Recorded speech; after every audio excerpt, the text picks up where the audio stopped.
In dressing for the Kentucky Derby or any fancy dress event that requires wearing a hat, which could mean Breeders' Cup, Royal Ascot, the New York Central Park Conservancy lunch, it's all about starting with the hat or fascinator. A lot of people tell me that they just don't wear hats or they look bad in hats.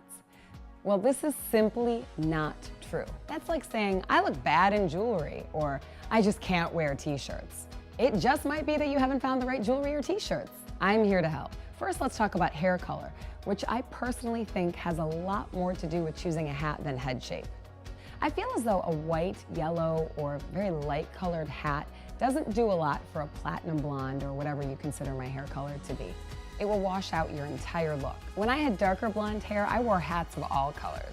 But with this color hair, I'm limited, and brighter colors or even black looks far better. Is your hair black or dark brown? If you have dark hair and you're uncomfortable or unused to wearing hats, go ahead and wear a black one. It can feel safer and still look very nice.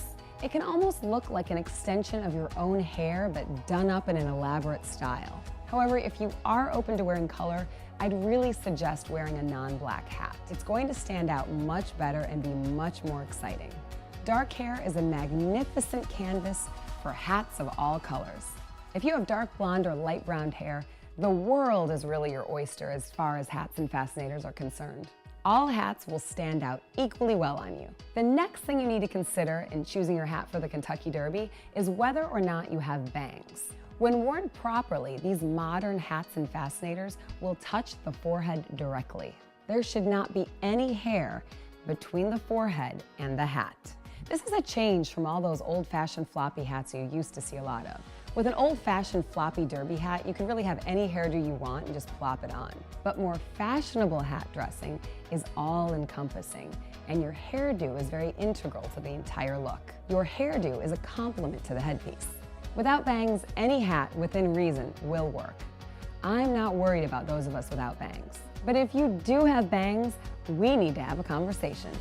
Maybe you have a very blunt style of thick bangs without an obvious part. Or if you have a center part with the bangs, then we're gonna come up with some options for you. We'll choose a headband style of fascinator that will allow your bangs to fly free without any flattening. For more tips on good fascinators to wear with bangs, check out the video. It's on my YouTube channel below. The last element we need to address is your height.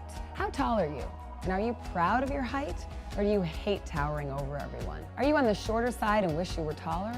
Or are you perfectly happy with the height that you are? I'm asking because hats are like high heels, and they can give you an entirely different vibe based on the height that you'd like to be. Obviously, choose a hat that extends vertically to add height. If you do want to add height but not too much, choose one of the more slanted diagonal styles. If you absolutely do not want to be any taller than you already are, let's stick with a pillbox or mini cap style. These can be accented with flowers, flares, or another design closer to the base. In the next video, we're going to talk about finding hats for people who say they are definitely not hat people. So stay tuned. And please visit my boutique, chapeau.com, and follow me on YouTube for more fashion tips.